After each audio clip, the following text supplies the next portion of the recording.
Now, news has come out indicating that Glenn Greenwald is planning on leaving The Guardian to work on a completely different venture, and Sam Seder has more on that. Let's take a look. Glenn Greenwald, frequent guest on this program over the years, is exiting The Guardian to join, and it appears to set up a new media venture funded by the eBay founder Pierre Omidyar. Omidyar's net worth is at $8.5 billion.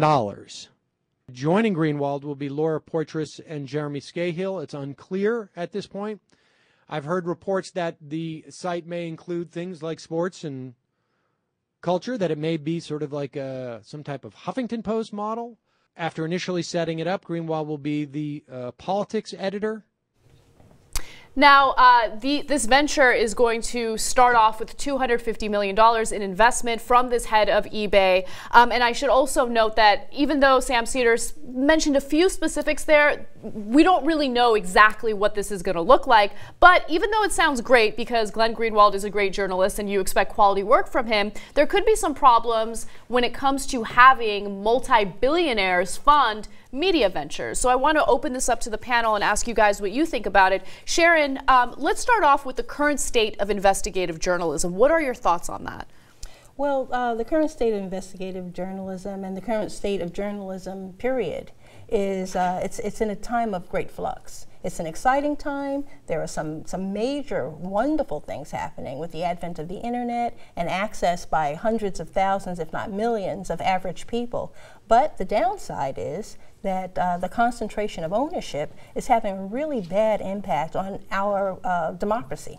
So the state of investigative journalism is hampered by the purse strings being controlled by so few. So let's talk about these big media conglomerates a little bit, Jimmy. I think Sharon brings up a really good point about investigative journalism. I am of the mind that investigative journalism, with the exception of a few people like Glenn Greenwald, is dead. You don't see a lot of investigative journalism these days. In fact, CNN got rid of a huge chunk of its investigative journalism. You're seeing much more in terms of commentary, and a bunch of political pundits come on and share their opinion, as opposed to people going out there and doing some real investigation into something that might be questionable within the government. But what do you think? I mean, do you think that this is a problem that we're going to solve with digital media, or will this persist? Well, you don't think David Gregory does any investigation? You don't like the jobs Maria Buttafuoco does over at CNBC? You don't think she really You're gets it right? You're making really good points here. The problem is that the watchdogs used to be the news media, and that the criminals figured out that not only can I buy Congress, but I can also buy the watchdogs. Mm-hmm. So the watchdogs are now owned by the people who they're supposed to be policing. So that's why nothing, that's why it's a joke when I say, hey, what, Brian Williams, when was the last story he broke? He didn't ever break stories. There's no, all they do is repeat talking points, corporate talking points, and misinformation. And that's why, we get the horrible government that we've been getting. And it's because an uninformed a strong democracy requires an informed electorate. And boy, that is the last thing we have right now, is an informed electorate. You make a great point about how the mainstream media is funded by corporations. I mean, that is precisely the reason why you don't see the type of muckraking you saw decades ago. You're not going to question the people that help, pay your employees. But Ron, let me bring you in. Do you see a problem here with one billionaire essentially paying for an entire media outlet? Do you think that that will have a negative impact on the type of reporting that someone like Glenn Greenwald does? Well, I think it could. I mean, there's some things I like about this venture, some things I don't. What I do like is the fact that this kind of almost goes back to basics, to a model we had prior to the 20th century, where we had a media that was funded by ideas. It was the ideas, people came together with those ideas, schools of political thought had their own newspapers and so forth. In a way, this is kind of going back to that.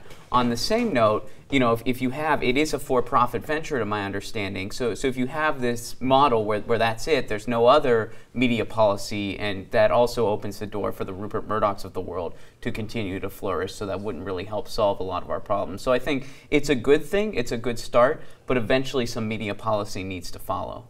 What do we do? And let's talk about media policy a little bit, because I think that that could be a little murky, especially because you have to come up with an organization or maybe a government or government employees or government officials to come about with those regulations or those standards or guidelines. And is that a good idea? Because that would be a little problematic, wouldn't it be?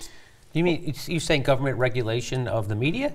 I mean, that was what I understood from your answer, but I could be wrong. Is that what you were implying? Yeah, I mean, there needs to be some kind of regulation, because I mean, we're still seeing the effects of what lack of regulation can do. I mean, we're still feeling the effects of the Telecommunications Act, for instance. I mean, we're still feeling that. So you're saying like cross ownership and stuff like that. Before the rules were you couldn't own a newspaper and a television station, a radio station. So you got diversity of voices in the market, which we're not getting anymore because all the radio and TV stations and newspapers are all owned by a handful of people. Right, and ironically enough, in that act, they were trying to preserve diversity. Yes. That was the lip service they gave it, and of course they did the total opposite. Yes. And So the media is the only industry that is protected in the Constitution. And it's one of the reasons is because it's the cornerstone of democracy. It's one of the cornerstones of democracy. We call it the fourth estate because without having a media that is accessible to the public, a media that provides information that helps people to be informed voters, you really are going to see the dismantling of democracy. So this concentration of ownership in the hands of a few, which really has been facilitated by the change in rules, just as Ron mentioned, that is going to have to change. I think that there is a need for standards and regulations.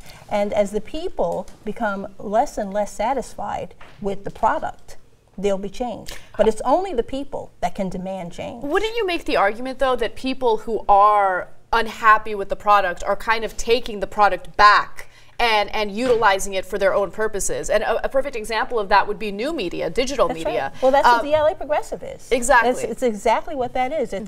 And there are many, many other examples where people have taken to the internet and created their own. Created many types of new media, whether it's on Twitter or Facebook or blogs. There are just a plethora of new media that is available to the common person. And really, all you need is a computer, or some might argue, all you need is a smartphone to have a voice. Absolutely. So the Young Turks would be a good example of what you're talking about, people taking the media back. And I know when I found Cenk on the internet, it was like a breath of fresh air. It was like, oh, thank God there's a guy breaking it down, and he's respected and he has real guests and it's a real thing. So, which is funny because establishment media will look at TYT and kind of belittle it as if it's just a joke, regardless of the guests, regardless of the sources, regardless of the type of quality coverage that we do.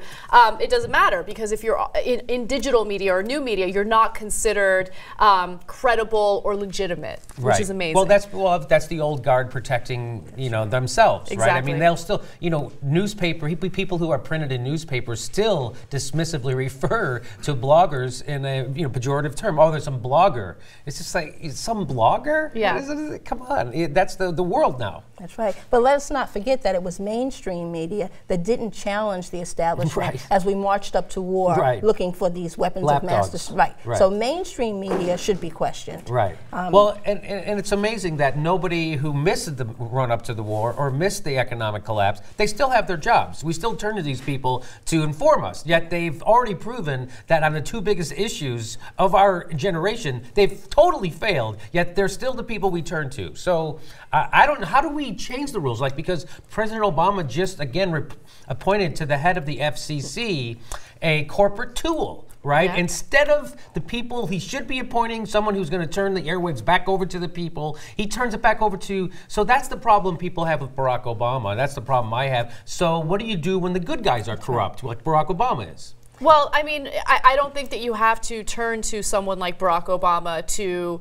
find the right people to regulate the media or to basically impose the type of rules or regulations that we need. I think that with digital media, you can do everything you need to do without worrying about establishment media. People are becoming increasingly aware that what they get on CNN or Fox or MSNBC or whatever, network news, is not necessarily the best source of information. They're realizing that more and more people are turning to new media, and there's something really refreshing about that. So with TYT, I mean, there is no censorship. censorship. There is no corporate sponsor, and I'm not going to say that we're never going to have a corporate sponsor. We may have a corporate sponsor at one point, but one of the reasons why we don't have one now is because we refuse to allow anyone to have editorial control over us, right? So you're seeing more of these outlets pop up online, and there's something really powerful about that, because it doesn't matter what Obama does. It doesn't matter what mainstream media does.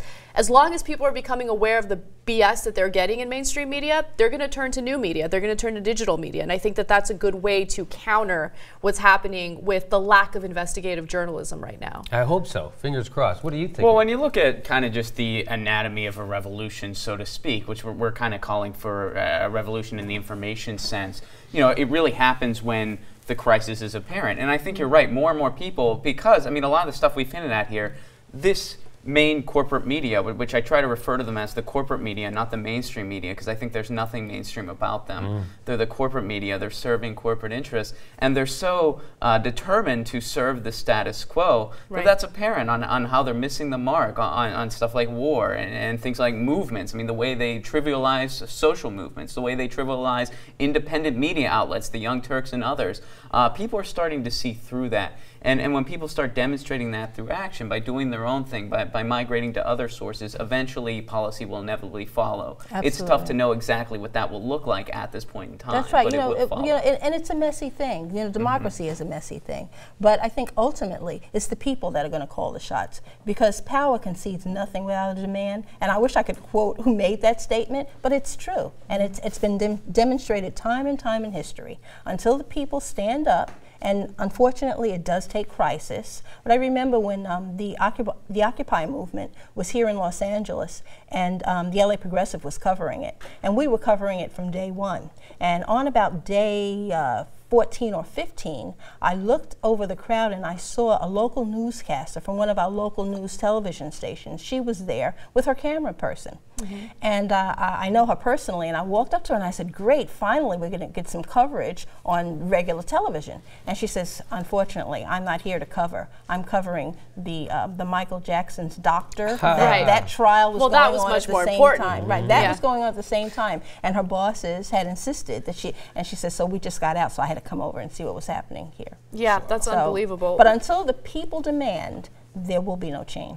So what do you think about government intimidation of journalists? You know, after Michael Hastings died in a terrible car accident, there were a bunch of conspiracy theories that the government was after him. Of course, you know, we have absolutely no proof that that's the case, but a lot of journalists do feel intimidated by the government, because we know that the NSA is spying on us. We know that the NSA knows exactly what we're doing in our personal lives. And I had a conversation with a colleague who said, I don't know if I'm really up for this. I don't know if I want to be, you know, a muckraking journalist. I don't know if I want to go after the government, knowing that there's a possibility that the government can come after you. So do you guys think that in the future, or even right now, that's doing something to hinder the development of investigative journalism? Well, of course it is. I mean, look what's happened to the leakers. I mean, the Justice Department in the Obama administration is more oppressive, or reportedly more oppressive, than any other administration when it comes to bringing charges against leakers. Look what's happened to Snowden. Look what happened to Chelsea Manning. So yes, that type of oppressive control does hamper free speech, and it does make people take a second look at whether or not they want to pursue. But ultimately, history has proven people will stand up.